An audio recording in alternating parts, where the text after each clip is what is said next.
Uma ótima tarde a todos. Começamos agora a segunda edição do Agricultura BR ao vivo, nesta sexta-feira para todo o Brasil, pelas antenas parabólicas, pela Claro TV. Também você nos acompanha pelo Facebook, pelo YouTube e o portal sba1.com, que é o portal do agronegócio brasileiro. Ali sim tem informação, tem notícias isentas para você, produtor rural, para você que é agricultor, para você que é pecuarista. É no portal sba1.com. Também está nos acompanhando em todo o Brasil e no Paraguai também pela Neo TV. E a partir deste momento, a TV Imaculada Conceição linkada no Agricultura BR, levando o nosso sinal aberto no Mato Grosso do Sul. E por aqui o Agricultura BR começa falando a respeito dos embarques de carnes que têm se elevado e ficado cada vez mais firmes com destino China. A reportagem é de Saulo Lopes.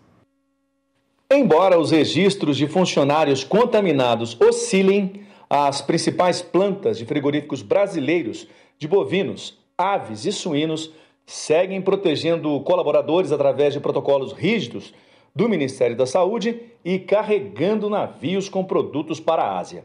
Segundo dados da Receita Federal na alfândega publicados hoje, entre janeiro e junho deste ano, as importações de carne suína cresceram mais de 140%. Somando aí, mais de 2 milhões de toneladas embarcadas. Só a China levou no mês passado 400 mil toneladas, 128% a mais em relação a junho de 2019. Estamos falando aí de embarques de suínos. O país asiático, segundo informes da embaixada, suspendeu, entretanto, alguns fornecedores do exterior após detecção de surtos de contaminação entre os colaboradores desses países. Irlanda e Austrália foram os mais atingidos, reduzindo aí em 31% contratos e embarques para a China. O secretário de Agrodefesa do Ministério da Agricultura, José Guilherme Leal, assegura que a transparência sanitária em relação à contaminação com informes frequentes às autoridades chinesas garantem um escudo de proteção econômica e, na visão dele, ofertando qualidade para os frigoríficos brasileiros. De Brasília, Saulo Lopes. Por aqui eu falo da moeda americana, do dólar que vem sendo negociado neste momento. Acompanhe comigo como é que vem os negócios com dólar comercial. Neste momento está na tela, moeda norte-americana R$ 5,20. Variação de queda neste momento de 0,24% para a moeda norte-americana.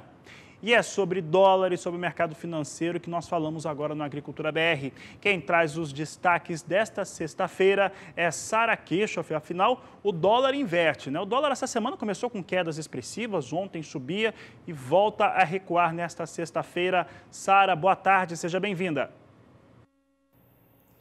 Muito obrigada, Fabiano. Boa tarde para você, boa tarde a todos. Pois é, um vai e vem hoje no mercado financeiro. O dólar, como você disse, começou o dia em alta, operou em alta praticamente durante toda a manhã de hoje frente ao real e agora está em queda. E o Ibovespa, principal índice da Bolsa de Valores de São Paulo, fez exatamente o contrário, estava em queda e agora está operando em alta. Realmente, essas últimas semanas têm sido marcadas por muita volatilidade. Hoje o mercado financeiro, evidentemente, ele abriu com aquele tom mais negativo que nós vimos no início da sessão, ainda tendo como pano de fundo a questão das tensões comerciais entre China e Estados Unidos, né, com a questão das possíveis retaliações por parte de Pequim para importações dos Estados Unidos. Isso sempre deixa o mercado um pouco nervoso, mas ao longo da manhã as coisas foram se acalmando. Aqui no Brasil, por exemplo, os investidores acompanharam a declaração do diretor de política do Banco Central, que falou de política monetária do Banco Central, Bruno Serra. Ele falou que essa questão da volatilidade cambial, evidentemente, ela incomoda e ela está sendo estudada pela autoridade monetária, mas que há um entendimento de que os instrumentos que o Banco Central possui hoje para isso, eles não são adequados para atuações desse tipo, né? Lembrando que o Banco Central é sempre muito cobrado quando há uma volatilidade grande em termos de câmbio. Então, teve essa declaração durante a manhã de hoje por parte do Banco Central. E falando sobre a volatilidade, só para você ter uma ideia, a volatilidade implícita nas operações de dólar barra real, né, para 3 meses estava em 18,5%, quase 2 pontos percentuais acima das mínimas de 2 dias atrás. Então, apesar de alguma distância dos patamares de 22% que era o que estava sendo observado lá no final do mês de junho, a volatilidade do real se mantém como a mais alta entre as principais moedas dos países emergentes. Então, realmente, esse cenário, ele evidentemente se destaca aqui no Brasil, mas também chama atenção lá fora por a volatilidade estar maior aí no câmbio quando a gente fala do real, né, da nossa moeda aqui no Brasil. Nesse momento, então, dólar em queda, vamos atualizar? Queda, isso, 0,24%, na casa de R$ 5,19 mais 92, quase R$ 5,20.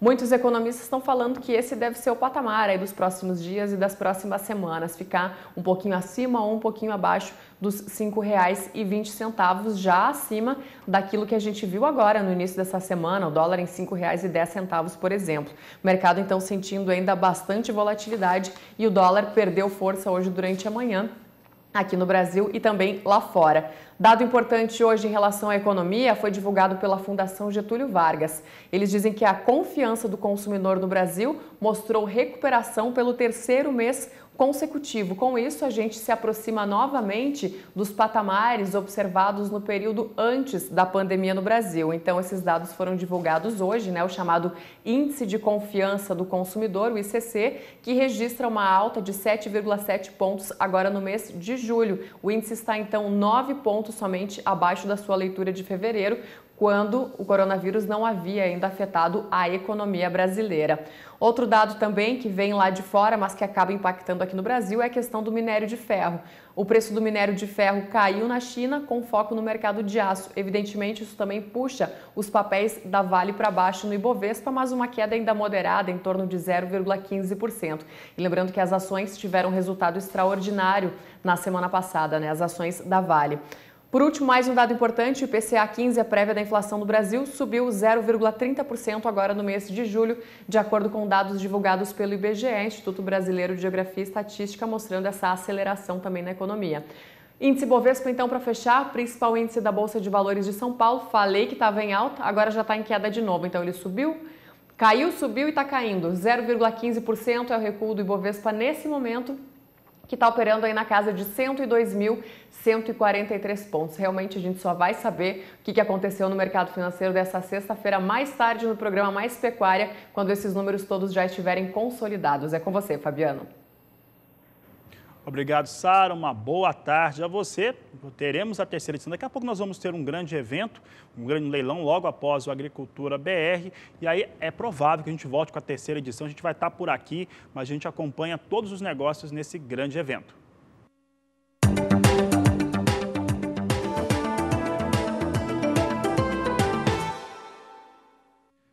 Falamos agora a respeito de comercialização de soja, como é que vem a safra, entre outros assuntos, lá no estado do Mato Grosso, maior produtor individual de soja do mundo. E eu converso com Antônio Galvão, presidente da AproSoja de Mato Grosso.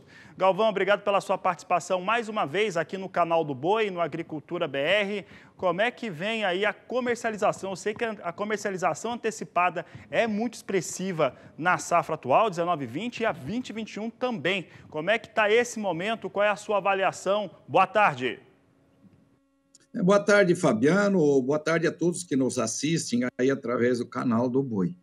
Com certeza a perspectiva está muito boa. Foi um ano dizer que a gente tinha bastante preocupação, mas essa alta do dólar acabou ajudando bastante, dizer, no preço do produto. E, logicamente, a demanda internacional hoje é muito grande, e principalmente da China, que é o grande comprador, o grande player aí que mais consome, mais compra, e também aí essa briga, vamos assim dizer, comercial entre Estados Unidos e a China, que acaba trazendo para cá o chinês para comprar, e assim tantos outros países, né? Até teve algum produtor, logicamente, que nem todos conseguem, infelizmente, a poder auferir e ter aproveitado esse lucro, porque, como você falou, a safra ela acaba acontecendo muito antecipada do que ela é elaborada, ela é plantada, como já aconteceu de se vender muito dessa soja que vai ser plantada agora a partir de setembro, a mesma coisa aconteceu com a safra passada. Então, o produtor acabou vendendo com preços relativamente baixos pelo valor do mercado atual e, principalmente, que fez aquisição aí de produtos, aí, principalmente para a próxima safra, em termos de fertilizante, e acabou pagando mais caro pelo fato do fertilizante estar um pouco mais caro que hoje, e também comprou o futuro para pagar futuro em dólar, e essa alta do dólar pegou esse produtor um pouquinho, vamos dizer, com as calças curtas, né? Mas quem não comercializou nada o ano passado, acabou não comprando nada, esperou colher a safra, com certeza esse produtor que colheu bem, ele teve uma boa rentabilidade esse ano. Essa safra atual, 19-20, ela possibilitou, de fato, o sojicultor conseguir se capitalizar melhor, até para realizar negócios melhores em relação a essa safra 2021? Como eu expliquei, né, Fabiano? Quem fez essas vendas antecipadas dessa safra 19-20 teve esse problema. Ele fez venda antecipada, foi o meu caso, posso dizer, vendi uma boa parte antecipada e acabei comprando os fertilizantes no ano passado. Você acabou não tendo uma margem muito boa dessa parte aí, mas conseguiu ter sim uma margem. Mas só que ficou pequena, ficou baixa, porque ela descasou. Comprou em dólar e vendeu em real. Se ele tivesse ainda vendido em dólar a soja dele, que teria se saído bem.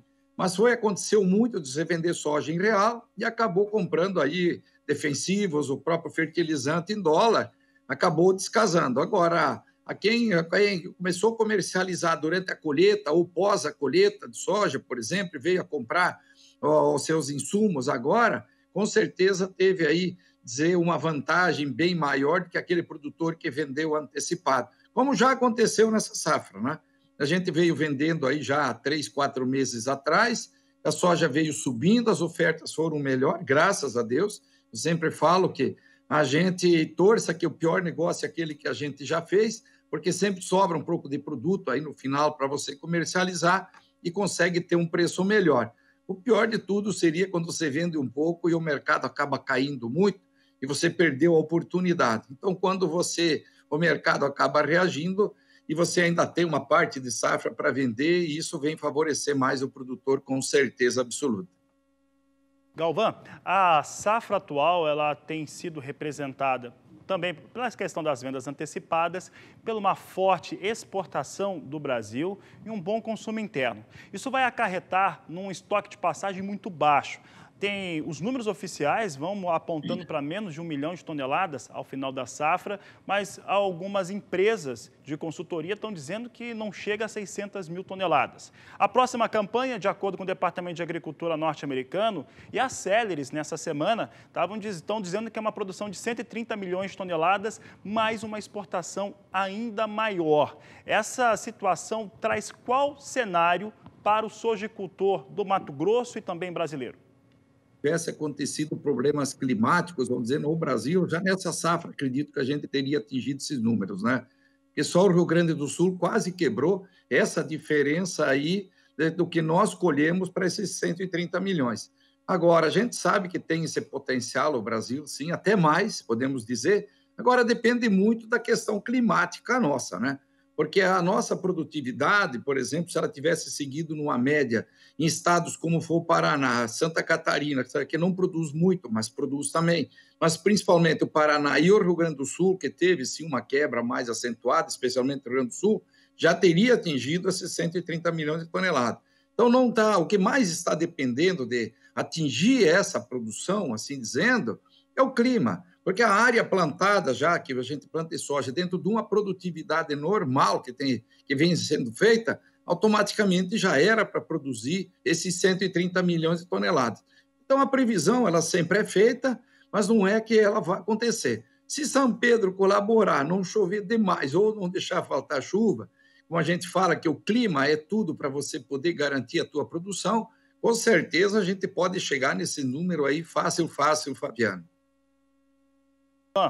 Vamos fazer minha penúltima pergunta, saindo um pouquinho da questão do planejamento da próxima safra, mas dentro dela, nós tivemos no mês de junho, né, no começo do mês de junho, o lançamento do Plano Agrícola Pecuário 2020-2021. Ele já está valendo, os recursos estão disponibilizados nos bancos públicos e privados também. O sojicultor tendo parte dele conseguido fazer negócios melhores, já negociando bem a próxima safra, como é que ele está pensando, como é que ele está fazendo a tomada de crédito, uma vez que as taxas de juros são melhores, mas não são dentro daquilo que o produtor rural aguardava, ainda mais com uma taxa básica de juros no Brasil tão baixa? Com certeza, né, Fabiano? A gente, de certo modo, acabou tendo uma certa crítica nessa taxa de juro, né? Mas o que preocupa muito o produtor na hora de buscar o crédito, na verdade, não é nem essa taxa de juro praticamente dita, é o que é embutido em cima depois dessa taxa de juro. Por exemplo, a própria taxa cobrada hoje para elaborar projeto, que normalmente cobra 2%. Então, você vê numa taxa de 4,5%, aí, 5%, depende do produtor, você dá 2% único e exclusivamente para fazer projeto, isso já vem um absurdo. E sem contar que, por mais que agora fizeram aí, tomaram mais uma medida que eu acho que não vai resolver, na questão de venda casada aí, ou aplicações, venda de seguro, obrigatoriedade de se fazer o seguro. A gente sabe que esse seguro que está aí tem que existir uma mudança muito grande em cima dele, porque ele não contempla a despesa que o produtor tem da lavoura, ele simplesmente protege o financiamento da parte a qual o produtor financiou ou aquele recurso. Então, na verdade, com a taxa Selic do jeito que ela veio, o juro se torna alto. Mas o penduricalho que vem atrás é que acaba mais do que dobrando, até triplicando esse valor cobrado. Então, a gente tem que cuidar muito nisso, o produtor, realmente que não deixar o agente financeiro que acabou te cedendo, te fornecendo esse recurso que vem oriundo do governo federal, que não aconteça essa sobretaxa, vamos assim dizer, elevada da forma com que está sendo feita aí ainda nos bancos. E a gente sabe disso, a reclamação vem direta. Esperamos que essas denúncias hoje, que esse projeto colocado aí, foi essa semana, acredito, acho que a semana passada, que a ministra Tereza Cristina colocou, que realmente venha ter algum tipo de punição aos bancos. Isso é uma velha bronca, uma velha briga nossa, como representante do produtor, dentro das entidades. Essa venda casada sempre existiu junto aos bancos financeiros e ela perdura e vão tentar perdurar com que ela continue acontecendo. Então, você tem que ficar muito atento. Esse penduricalho é algo grave, né? Na verdade, todo cidadão brasileiro, quando toma crédito junto à instituição financeira, sempre vem um penduricalho, só que com o produtor rural é ainda pior. Nossa última questão, Galvão, é uma questão que nós temos tratado aqui na programação do Canal do Boi, no Agricultura BR. Nós tivemos nessa semana mesmo uma live na internet com José Luiz Tejon, vamos ter outra com Marcos Fava Neves, falando a respeito desse fator de sustentabilidade e alguns relatos e discussões sobre aquilo que vem acontecendo nas críticas feitas ao país em relação ao meio ambiente. Nós estávamos falando até que se colocou algumas barreiras. No passado, a barreira era sanitária, com relação a frigorífico, por exemplo, e aí convertia isso numa barreira comercial, para tentar pressionar preço. Hoje está se criando uma barreira que nós chamamos aqui no Canal do Boi de barreira ambiental, com diversos produtos, como soja, como milho, como boi, que é a carne bovina, e assim por diante.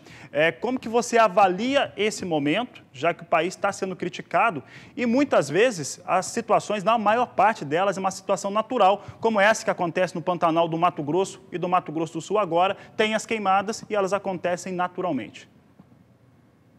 Eu acredito, Fabiano, e a todos que nos assistem, que se o problema realmente fosse ambiental, aí dizer que teria que ter áreas, floresta, mas é natural, vamos dizer, da forma com que veio ao mundo essa natureza, assim dizendo, esses países já fariam a reposição de árvores lá neles, tá?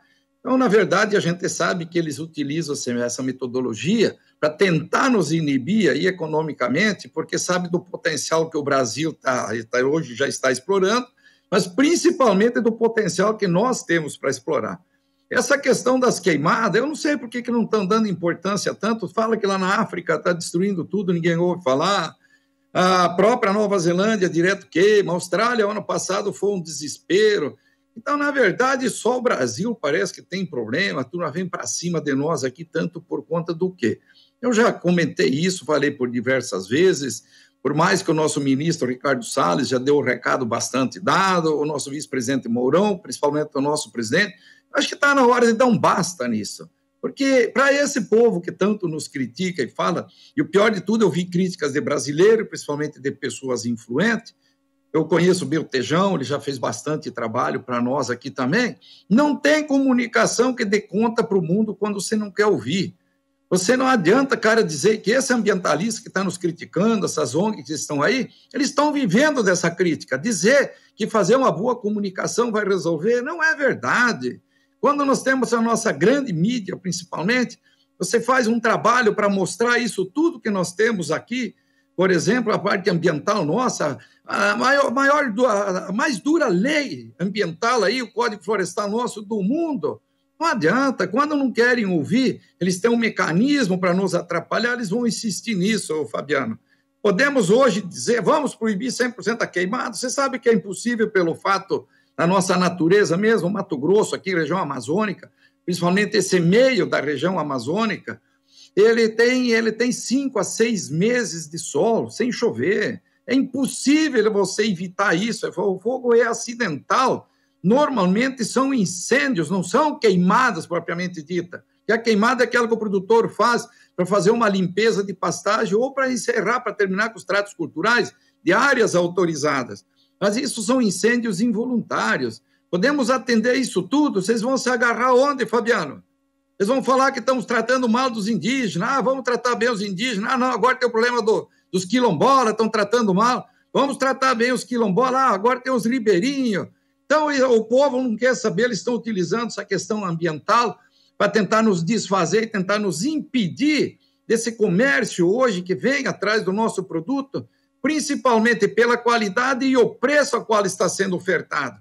Porque quando nós olhamos o nosso preço interno da soja, por exemplo, uma saca de soja, uma saca de milho, ele está bastante elevado quando você transforma ele em reais. Mas para o mundo que nos compra e paga em dólar, é um dos preços mais baixos que existe hoje na história, quando você transforma ele em dólar. Então, na verdade, é usado como pano de fundo esse ambiental, as queimadas, aí a pouco vão usar os indígenas, vai usar os quilombolas, ribeirinhos, e assim vai indo, para tentar nos inviabilizar. Mas, graças a Deus, o povo brasileiro, principalmente nós que estamos no campo, sabemos da importância que nós estamos falando em produção de alimentos, e a sociedade tem que saber que qualquer atrapalho que der na produção de alimento é ela que vai pagar, vai lá para a gôndola do supermercado, essa diferença de preço, quando você tem menos produção, o preço automaticamente ele aumenta, porque a demanda hoje por alimento mundial ela é muito grande.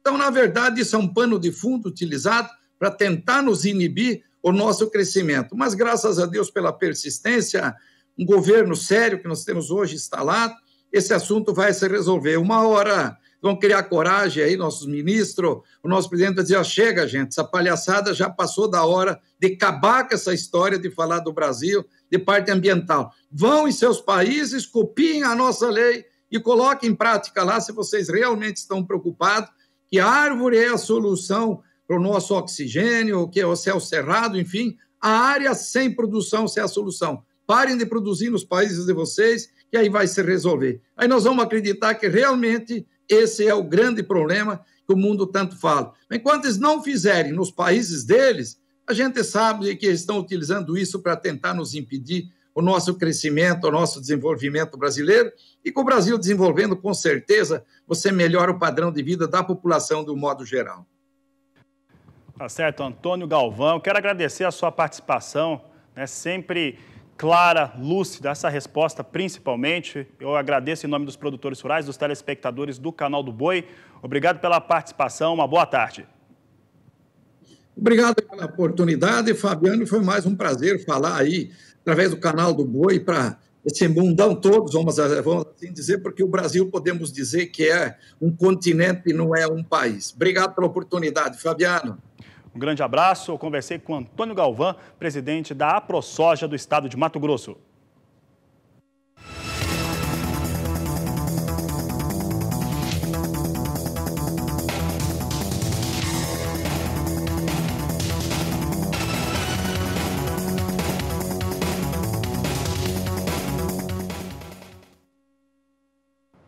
E a consultoria Celeris divulgou na tarde de ontem números já com perspectivas para a safra 2020-2021 de soja, elevando a área em 3,5%, chegando agora, nessa próxima campanha, a 38.200.000 hectares. A produção está estimada em 130 milhões de toneladas, mas você vê os detalhes agora na tela comigo. Eu trago aqui os números relacionados ao que vinha acontecendo, né, o que a Celerus traz para a safra 2020-2021. Uma área 3,5% maior, 38.200.000 hectares, produção de quase 130 milhões e 800 mil toneladas, já tem uma venda antecipada acima de 40%, é o que nos informa a Celerus em seus números apresentados na tarde desta quinta-feira.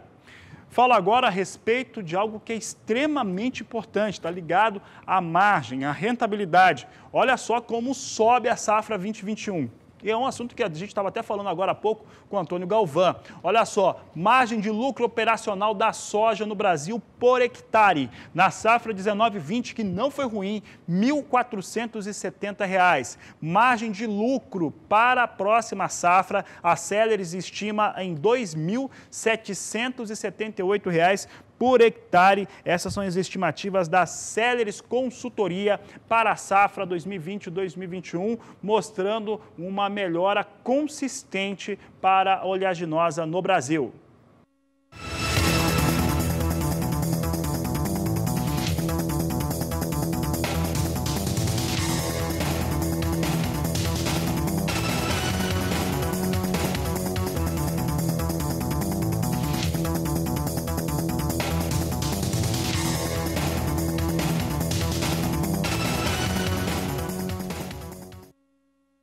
E nós tivemos antecipação no estado da Bahia para o calendário de semeadura da soja, antecipado agora para o próximo dia 1º de outubro. Para falar sobre esse assunto, nós vamos conversar agora pela internet com Armando Sá Nascimento, diretor fitossanitário do estado da Bahia, que fala sobre esse tema. Vamos conversar com ele a respeito dessa antecipação. Armando, obrigado pela participação aqui no canal do Boi, no Agricultura BR. Essa antecipação, ela continua trazendo as garantias necessárias para lidar com a ferrugem asiática? Boa tarde.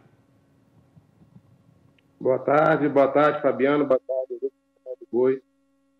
Olha, com certeza, ela é uma reivindicação do produtor. Nós já estamos com o 3º ano do programa fitossanitário.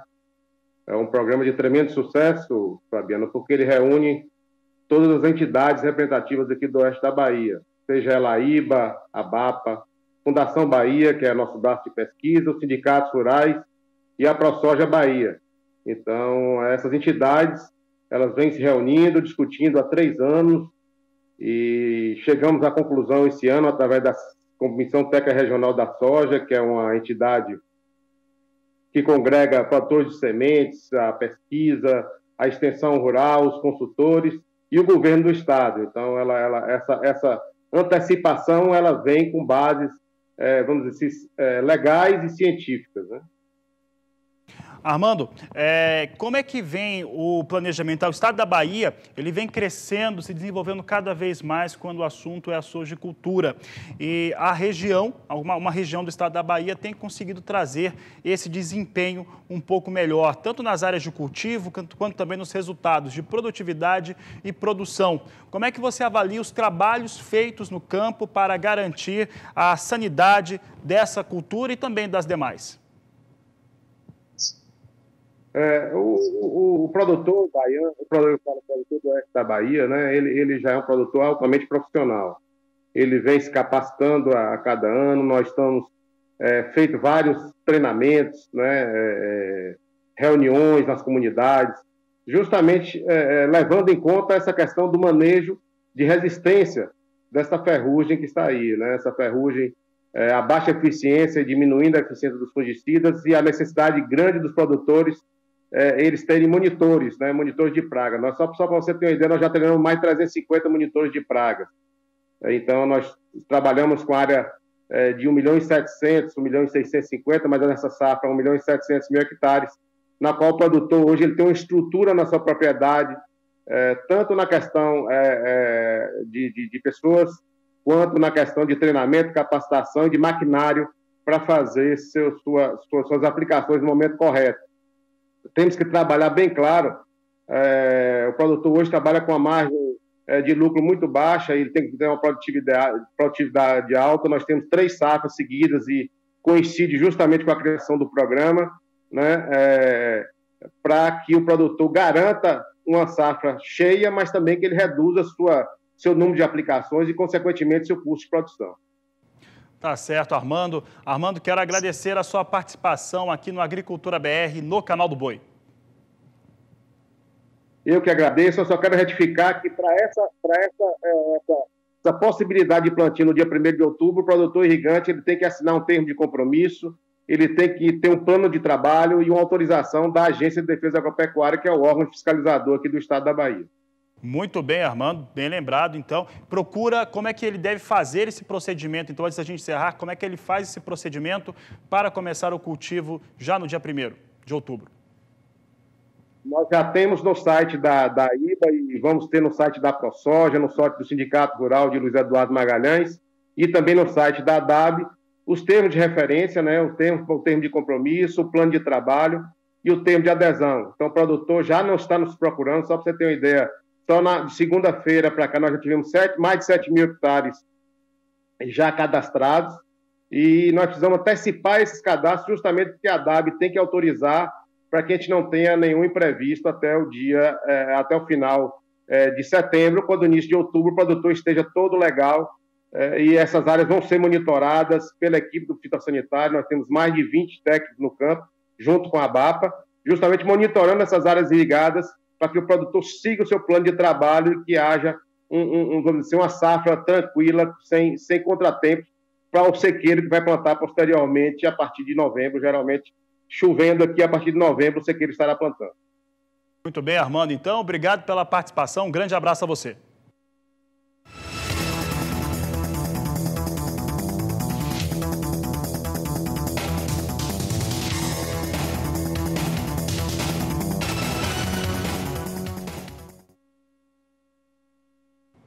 E hoje o Departamento de Agricultura dos Estados Unidos comunicou novas vendas avulsas de exportadores privados, agora de 252 mil toneladas, quase todas para entrega na safra 2021, a destinos não declarados. Aí a minha leitura, como você sabe, acredito ser mesmo para a China. E os volumes de vendas avulsas, eles têm realmente tido uma situação muito favorável em relação ao Departamento de Agricultura norte-americano, que tem apresentado diariamente volumes expressivos de venda, o que tem dado uma animada muito boa com soja em Chicago, com os negócios no mais curto prazo. É o que nós vamos ver agora. Você acompanha comigo como é que vem soja em Chicago. Você tem aqui as posições hoje vindo na estabilidade, mas uma estabilidade acima de $9. Agosto, $9,7 o bushel. Setembro, $9 mais 6. Novembro, $9 mais 6 por bushel. E janeiro, $9,6 por bushel. São os negócios que nós temos hoje acima do piso de $9 por bushel com soja na Bolsa de Chicago. É o que a Agricultura BR destaca para você. E fala também a respeito da soja negociada nos portos no Brasil. O dólar comercial cai, isso afeta os valores de produto de exportação. Vamos ver agora como é que vem soja no porto. Nós temos aqui na tela valores a R$ 114,00 a saca de 60 quilos nos portos de Santos e Paranaguá, com entrega em agosto, de acordo com a Granos Corretora. A Agricultura BR vai para o intervalo comercial agora. Hoje, daqui a pouco, tem um leilão agora, aqui na tarde do Canal do Boi. Muito bacana, daqui a pouco você vai fazer negócios. Mas na sequência eu falo de milho e vou falar como é que vem a colheita lá na Argentina. Eu volto já. E o boletim da Bolsa de Cereais de Buenos Aires informou na tarde desta quinta-feira a colheita do milho lá na Argentina, a safra 2019-2020, chegando a 94,6%. Vamos saber agora como é que vem essa colheita quase concluída. A Argentina deve produzir 50 milhões de toneladas de milho. Veja só a colheita, como eu disse, em 94,6%, o que corresponde a 46 milhões e 600 mil toneladas, de uma previsão total de 50 milhões de toneladas. A produtividade é ligeiramente abaixo dos números que eram estimados no começo da safra, de 137,16 sacas por hectare. Vamos saber como é que vem o milho negociado na Bolsa de Chicago agora. Nós temos os números para milho norte-americano, que tem tido muito comércio com os chineses. Você vê aqui a posição de setembro a $3,27 o bushel. Está na estabilidade, hoje negócio só o mais curto prazo, perdendo um pouco mais, as demais posições estáveis. Posição de dezembro, $3,35 mais 2, março $3,45 mais 6 por bushel e a posição de maio a $3,52 mais 6 por bushel. Esses são os números que eu trago com milho na Bolsa de Chicago para começar a falar novamente de Brasil e falar da produção brasileira. Eu falando da Argentina, dos Estados Unidos com milho e agora falamos a respeito de Brasil, principalmente em relação às áreas irrigadas no país. As áreas irrigadas ainda são poucas. E aí nós temos uma pergunta que nós fizemos para o professor Marcos Fava Neves, especialista em planejamento estratégico do agronegócio, que participa diariamente aqui do Agricultura BR. Em relação às áreas de irrigação, uma irrigação sendo ocupada de uma melhor forma nas áreas possíveis no país, se isso poderia possibilitar ao Brasil, por exemplo, 5 safras em 2 anos. Essa é uma coisa absolutamente incrível quando você conta essa história fora do Brasil, principalmente no ambiente temperado, Estados Unidos, Europa, o pessoal não acredita. Nós temos regiões aqui do nosso país que mesmo sem irrigação, você consegue fazer 5 safras a cada 2 anos, né? Regiões do Paraná, impressionante. E você assusta o mundo, né? Você imaginou 5 produções em 2 anos, quando lá se consegue ter 2. E isso em outras regiões do Brasil, com irrigação, também é possível. E a irrigação é uma das áreas mais importantes de desenvolvimento futuro, porque ela vai permitir até sequestro de carbono, pelo fato de você não necessitar expansão de áreas por usar o mesmo espaço.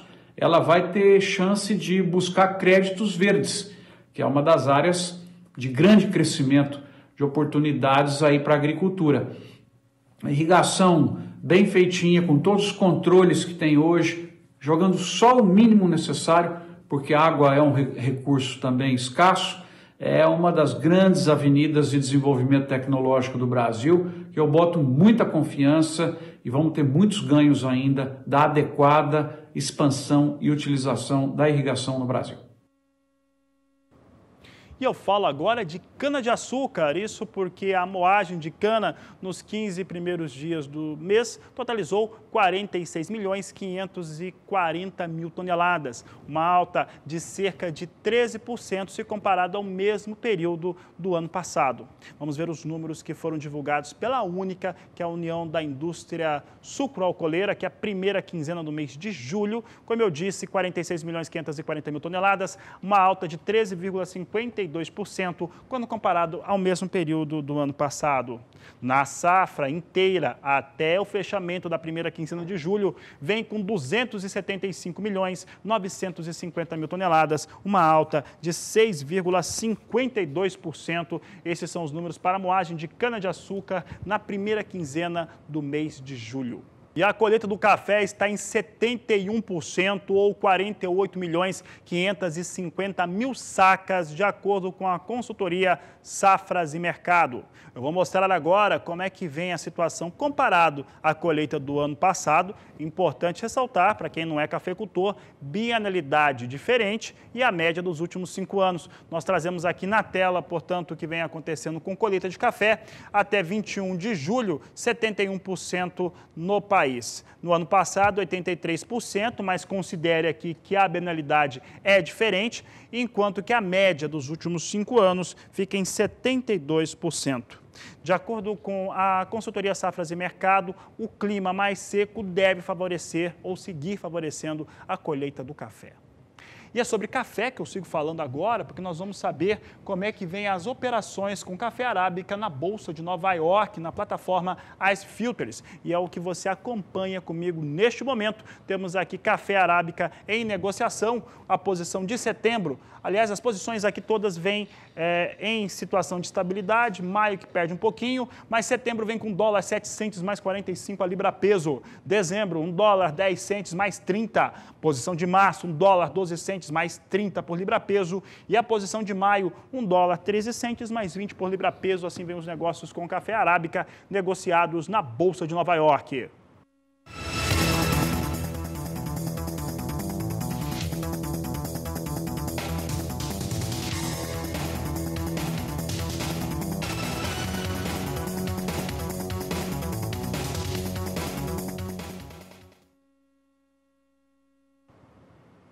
Vamos saber agora como é que vem a operação com o café Robusta na Bolsa de Londres. Acompanhe comigo os números para o café Robusta, referência importante para o Conilon aqui no Brasil. Posição de setembro, $1.360 por tonelada, alta de 0,74%. Novembro, $1.374, uma alta de 0,80%. Janeiro de 2021, $1.389, elevação de 0,79%. Março, $1.400 por tonelada, uma alta de 0,57%.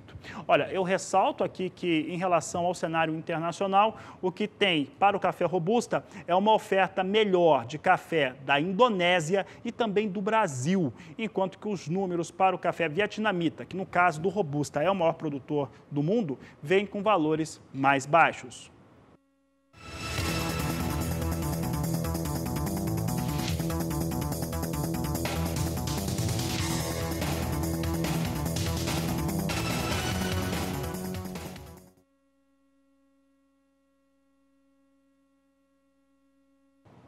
E você acompanha conosco agora a coluna 4.0 no campo com Otaciano Neto.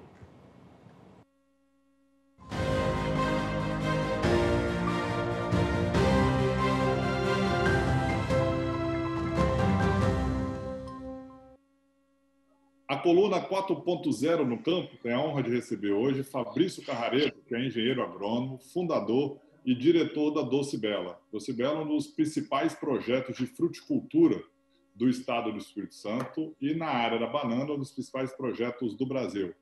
Fabrício, muito obrigado por você ter aceito esse convite de conversar comigo, com todos que estão nos ouvindo. Eu queria te ouvir um pouco sobre mudança geracional. Você formou em agronomia antes da agricultura digital e você está nessa transição da geração X para a geração Y. Como que é se digitalizar na marra, tanto do ponto de vista da propriedade rural, como produtor e como agrônomo, Fabrício? Eu sou um dos últimos nascentes da geração X e um dos primeiros da Y, né? Então, eu sempre falo que a gente nasceu analógico e se tornou digital. Eu tive a sorte de poder fazer um curso de agronomia e eu fiz o curso de agronomia, eu fui conhecer um computador no penúltimo ano de faculdade, né? Toda vez que eu passo na Doce Bela, eu conheço relativamente bem o projeto, as fazendas, assim, eu me impressiono com o trabalho de vocês em valorização das pessoas, de engajamento das pessoas. Como que é esse dilema, Fabrício, de valorizar a pessoa, de ter uma mão de obra que é cara, de disputando com a indústria e, ao mesmo tempo, de digitalizar? Assim, como que você consegue equacionar tão bem esse processo? Linhares é uma cidade industrial, né? Então a gente, por vários anos, sempre teve muita dificuldade de recrutamento de mão de obra. E acaba que vem trabalhar na agricultura, uma boa parte das pessoas são pessoas que às vezes não conseguiram se encaixar em outros segmentos. Mas a gente entende isso e tenta usar isso a nosso favor. Pensar em processos numa coisa que é muito automatizada é tranquilo. Agora, pensar em processos numa atividade que é essencialmente manual, a gente tem que ter pessoas engajadas e comprometidas. Legal. Eu vi recentemente um trabalho seu de diálogo, de feedback de funcionário, né, da equipe, através de WhatsApp. Você podia contar um pouquinho para a gente? Que eu acho que é uma metodologia super relevante para o produtor receber informação, né, de quem está na operação no dia a dia. Isso nasceu com a pandemia, sabe, Tatá? Logo que surgiu, em meados de março, eu tive uma postura assim de ir para frente, né? De como se fosse uma guerra e eu tinha que estar na frente ali da batalha, né? Então, eu fiz várias reuniões pequenas, porque não podia ter aglomeração, né? Reuniões informativas, reuniões de motivação, aquela história assim, gente, o mundo não vai acabar. Então, a gente sempre teve esse posicionamento desde o início. E depois da segunda reunião, eu pensei assim, pô, eu não vou ter perna para ficar fazendo reunião toda semana ou de 15 em 15 dias. E aí veio assim, pô, o WhatsApp todo mundo usa. Eu tenho que arrumar um jeito de chegar no meu público, que são as pessoas que trabalham comigo, a hora que eu quiser, a hora que eu desejar, né? Então, a gente acabou criando um programa, tive a assessoria aí de uma jornalista, de uma pessoa de marketing, e isso está caminhando, já estamos Então, passamos a disparar mensagens através de lista de produção. 80% das pessoas que trabalham com a gente hoje usam o WhatsApp, estão recebendo as mensagens. Muitos até estão passando a querer ter a ferramenta para poder receber as mensagens, né? E agora já estamos na segunda fase, que é a divulgação de outros temas, não só ligado à Covid-19. Estamos estabelecendo programas de incentivo, programa de receber ideias via esse canal. Legal, Fabrício, parabéns, viu? Parabéns pelo seu trabalho de muitos anos de fortalecimento da agricultura e, sobretudo, dessa transição para o mundo digital e de enorme valorização da equipe, que é coisa que a gente vê nas indústrias modernas, né? E agora cada vez mais a gente vê na agricultura moderna também. Parabéns e muito obrigado. Beleza, obrigado, Tatá, obrigado pela oportunidade, é sempre um prazer falar com você.